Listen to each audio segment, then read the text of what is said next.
could be trained to handle Katrinas, could be trained to handle tornado, and whatever other kinds of emergency might arise in their state. Or for that matter, if the state is attacked by the federal government, the way they were at Waco or at Ruby Ridge.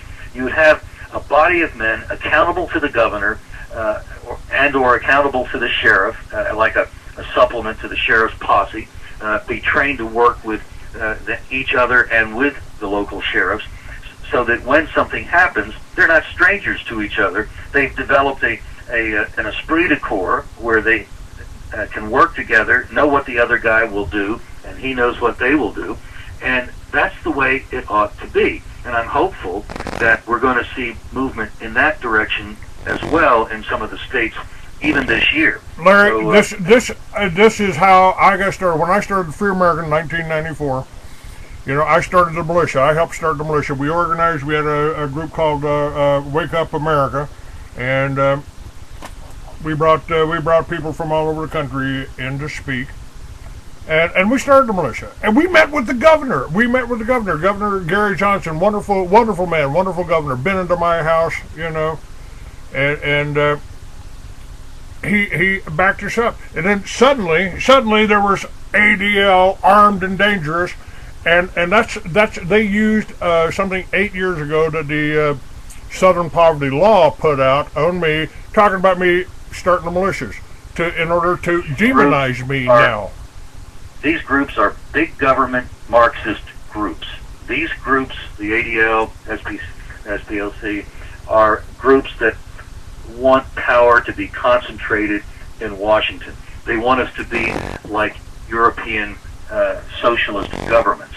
And they don't like the idea that a state would be independent of the feds and operate under constitutional authority, taking away unconstitutional powers from the federal government. And as far as they're concerned, that's seditious.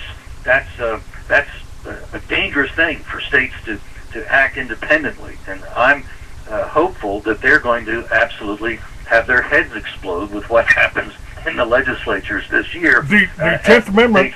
The 10th Amendment movement is growing in strength in states all across the country, isn't it? Yes, and even the feds now.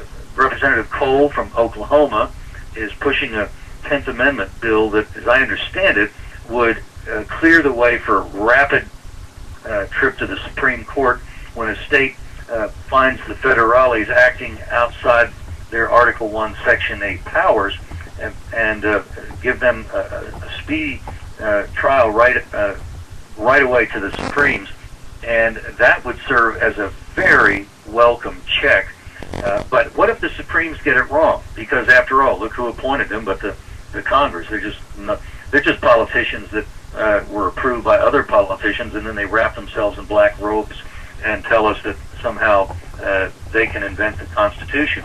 Well, okay, if that's the way they want to do it, then that's another reason why the states have to take the initiative in the 10th Amendment. The most robust use of the 10th Amendment, I'm sorry, SPLC, and I'm sorry, ADL, the most robust use was not to protect slavery, au contraire.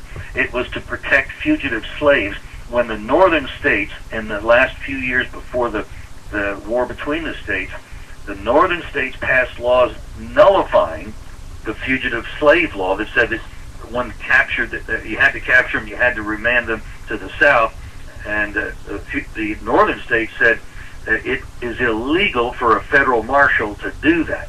And it got to the point in Wisconsin where a newspaper editor learned that a slave had been apprehended by a federal marshal and was being housed illegally in the local jail. They didn't have, happily, federal jails in those days. They shouldn't have them today. And instead, this guy ran out into the street because I guess it was urgent. The marshal was going to move out with his prey very shortly. So he set up an alarm around the town, and people came to that jail and finally broke into the jail and freed the slave. The editor was sued for various kinds of interfering with a federal officer charges. That went to the Supreme Court and was overturned. Then he was charged on fugitive slave grounds, and that went to the Supreme Court and was upheld. And the Wisconsin State Supreme Court issued a writ of habeas corpus to make sure that the guy never went to jail. And that's the way the matter ended. The states told the feds, you bad. You got it wrong. You can't act in this area. And so they looked at essentially at Roger County and said, you got it wrong in Dred Scott, bucko, and we're going to do this to you. And they did it. And that's the way it ended, and that's the way it ought to be today, so that when some federal evil bureaucrat comes to turn off the water in the Central Valley of California, the local sheriff just says, you're under arrest. You know, that's the thing that really bothers me. You know, we've documented so much of this kind of corruption, and yet, you know, the FBI doesn't seem to be interested in financial crimes or treasonous crimes. And really, I mean, you know, what is it?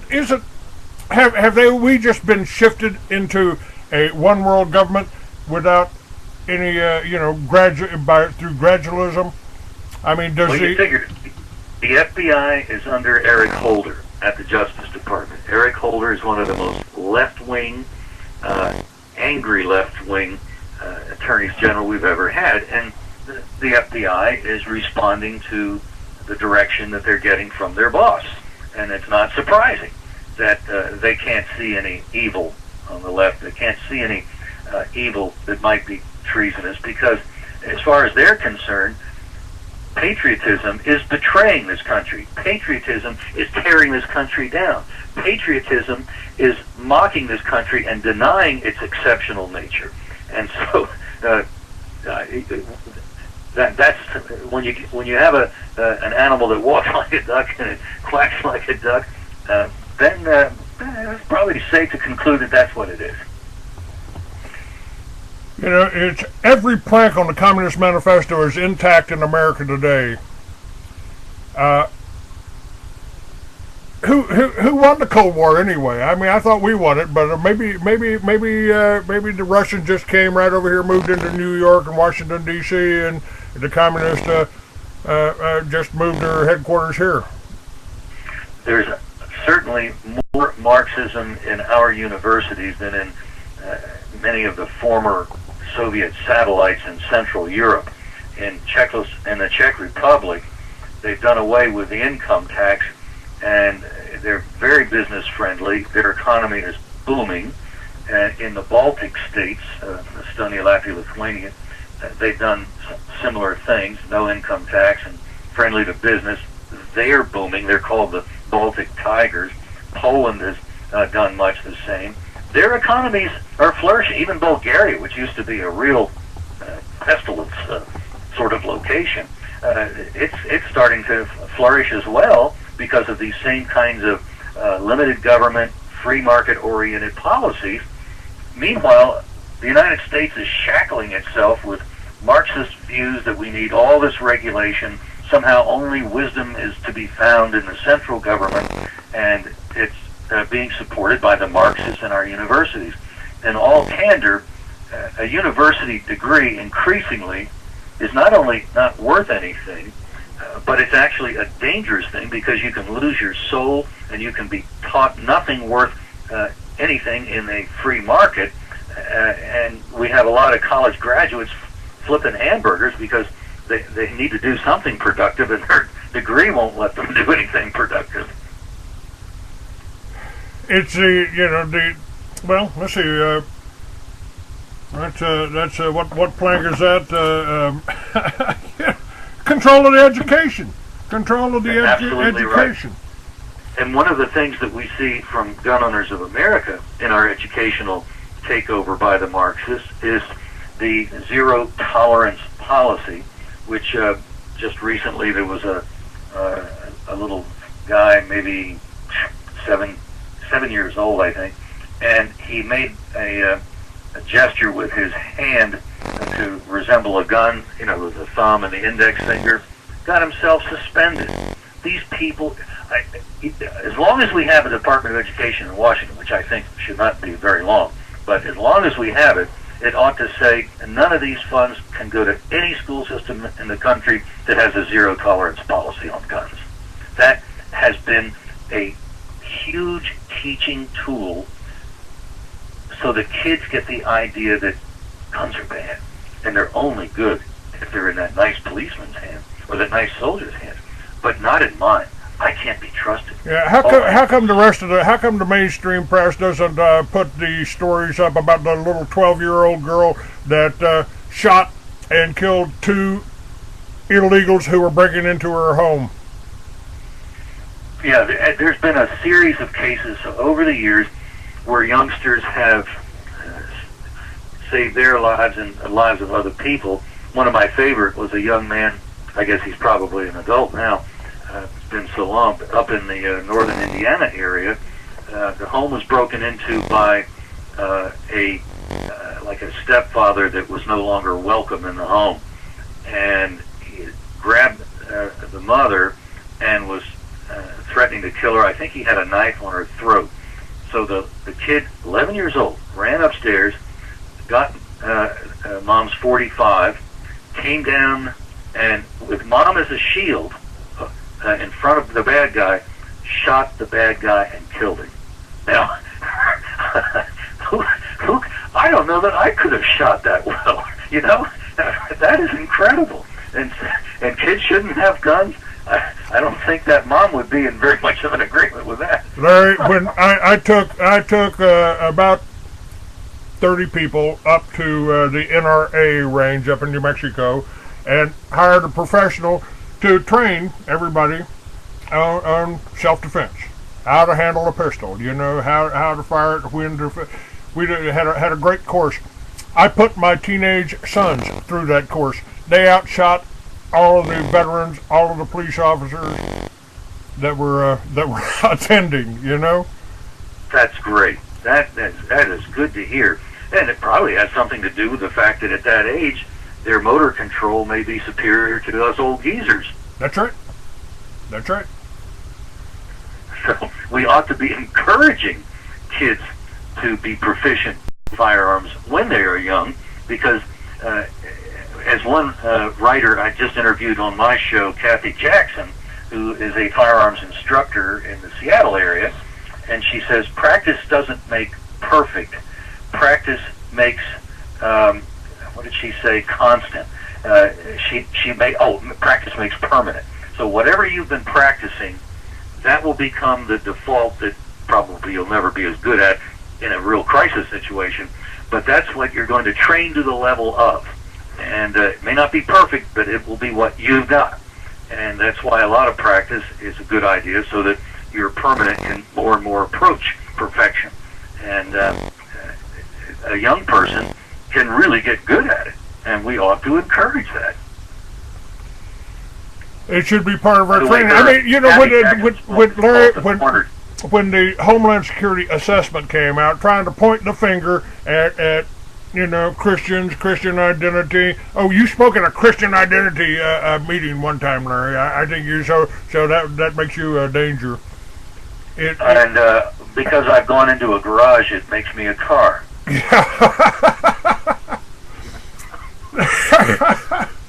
That's you know, that I just commented on that in the last article that I put out. I think I sent you an email on it, but you know, it's like calling us racist or anti-Semite. Oh, yeah, Clay's an anti-Semite. Clay's a racist. That's what do they hope to accomplish? To negate all of the information, all of the truth, all of the shows like this that we've been putting out for the last 20 years? Well, they know that they can't win in a debate on the issues themselves. And so when they get their back to the wall, that's their default position. Well, if you disagree with me, you're evil, and evil people are racist. And I was on a talk show in North Dakota yesterday, and it sounded like a young man called in, angry from the get-go. Everything that your guest has been saying is a lie. He's a liar. And then he went on to say that what I had been saying, the two issues were I had been lying. So I said, look, here's some more facts about what I had been saying. You can go to our website at gunowners.org and check it out.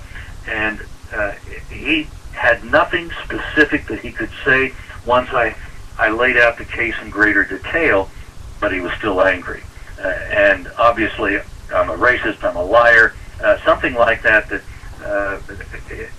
they immediately go off because you've disagreed with them. And that is very typical, apparently, of people on the left. They seem to be angry a lot, and it's very damning when you start going through the acts of violence that occur in our country. There's a handful of people that you could say perhaps were from the right. The minister that shot an abortionist and went to jail for it. I think you could probably fairly say that he was a conservative, although he certainly was no longer a practicing Christian when he took the law into his own hands. But in any case, most of the left or most of the violence in our country is committed by the left. The SEIU, the Service Employee International Union thugs that are part of the ACORN network of the Saul Alinsky School of causing disruption and intimidation. And these guys, they were the ones that beat up a black man at a Tea Party rally and called him all sorts of racial expletives because he was essentially, in their view, a traitor to his race. See, no argument, no engagement on the issue of, well, maybe the government's out of control and is causing a loss of productivity because of its burden on the economy. None of that. No, you're just a blankety blank because of what you are doing here, black man. Don't you know better? Don't you know your place? That's all too typical of the violence in our country. It comes from angry people.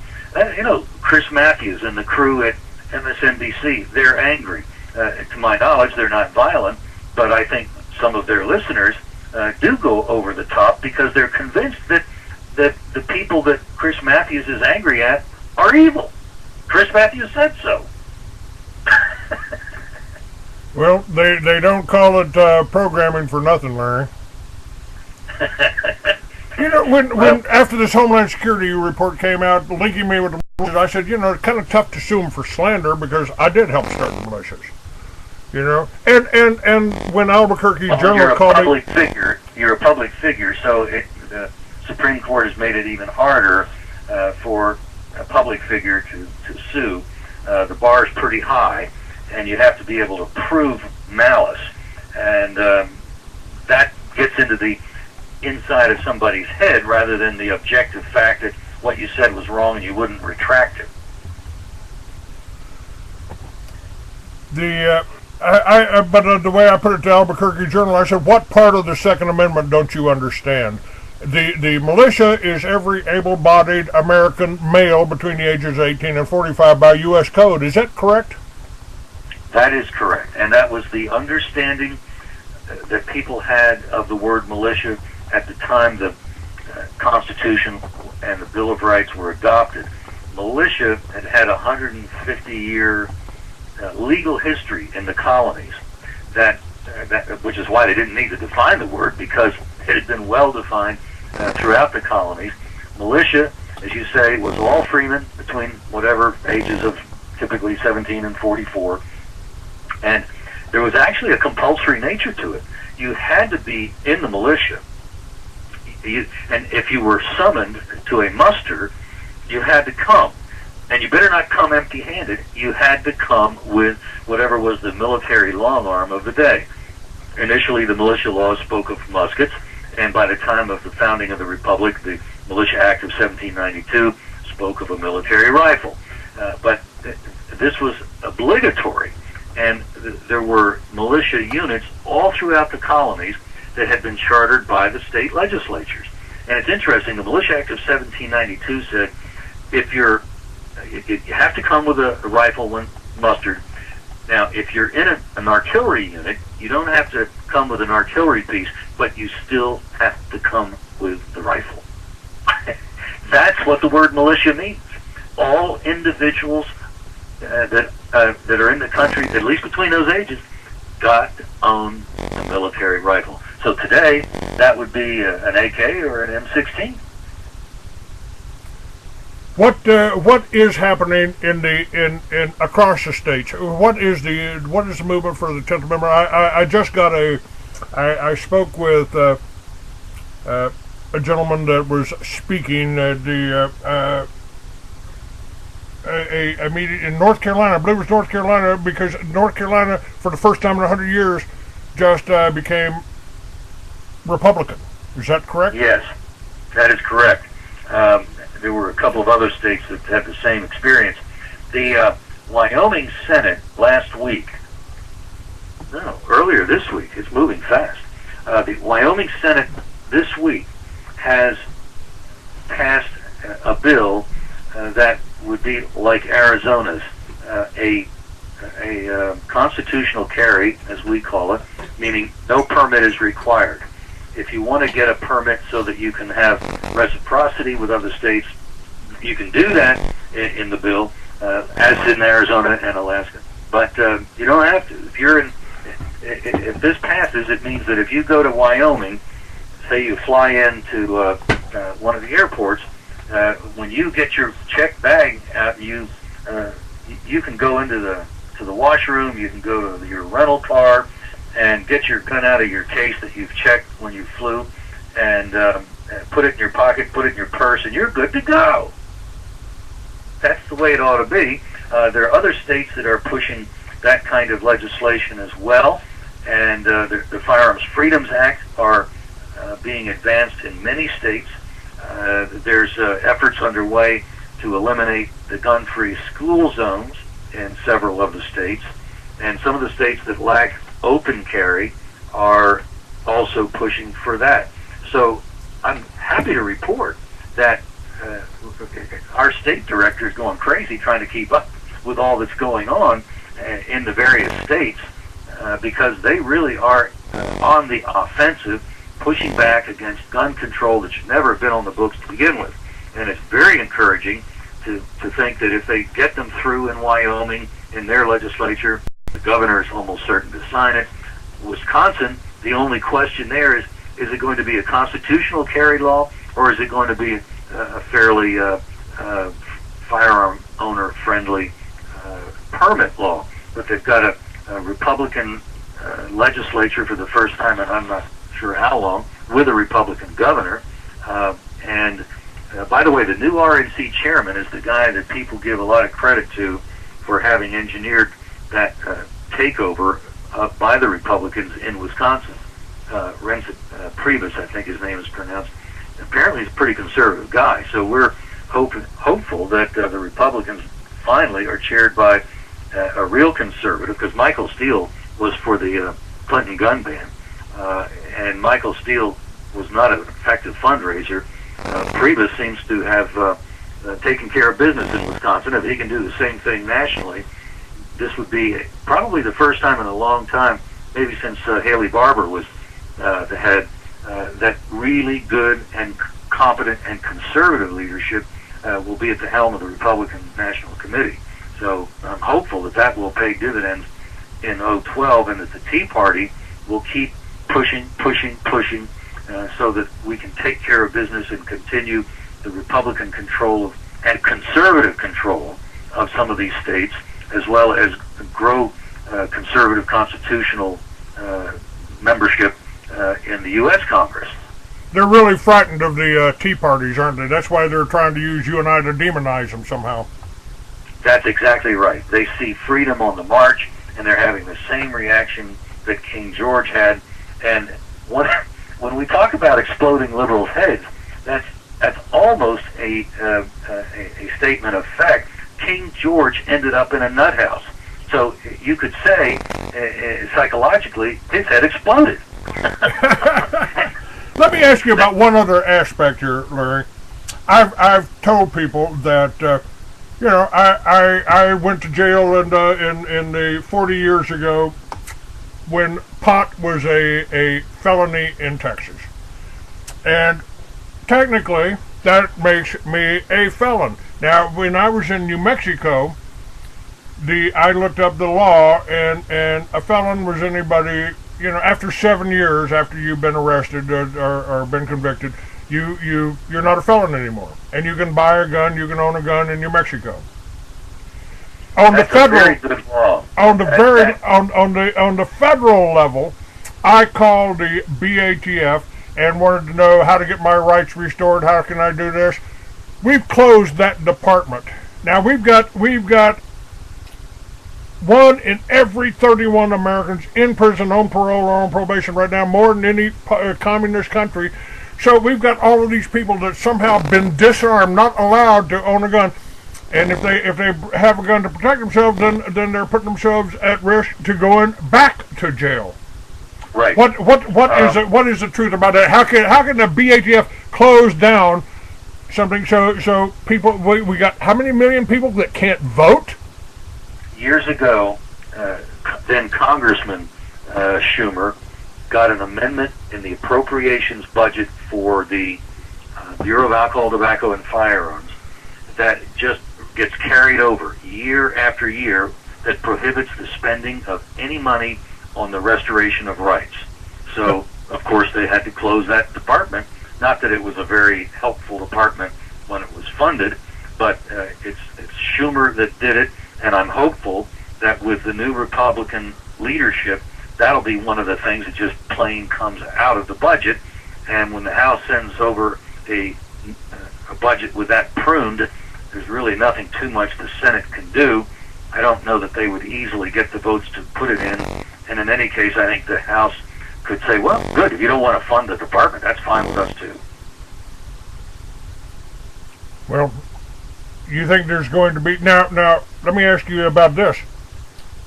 I've just been sent by Ron Paul a little film clip talking about Ron Paul in 2012 for president. What's the word? I'm not sure that he's actually thinking about running for president. There's some buzz that he might run for Senate in Texas.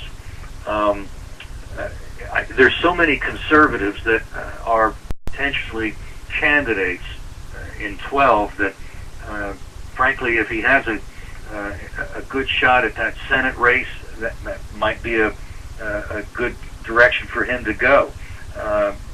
Mike Pence has taken himself out of the presidential race and has decided to run for governor in Indiana. And frankly, I'm delighted with that, because there were so many really good conservatives that having Mike Pence do it, even though I think the guy would be a great president, I'd love it if he were president, but the governor's office is open in Indiana, will be open, and to have him run for that makes it very likely that's where he'll be. And let's face it, maybe in 4 years after having been a successful governor, that would be an excellent credential for him to run then, if there's not a Republican president in office at that time. And in the meantime, he can do an excellent job in Indiana and continue and even improve on Mitch Daniels' fiscal policies and further reduce the burden of government on the people of Indiana, which, by the way, will then draw even more refugees from Illinois, which has raised personal income taxes 66% and almost as bad on businesses. And Governor Daniels has already invited the people of Illinois to come on over where we won't tax you the way they do. All right. Larry Pratt, Gun Owners of America. The links are on my website. Larry, let people know this was a great show. Started a little late, but it's a great show, and it's up on the website right now. Thank you for being with me, sir. Take care. Bye-bye. God bless you.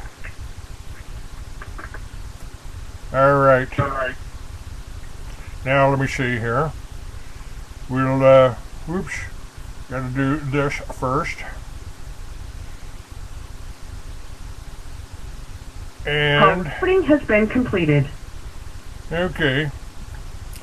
And don't care to get into that chat.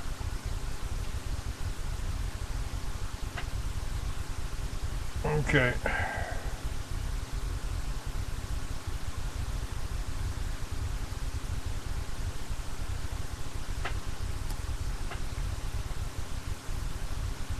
Yeah, Leave that open for a moment.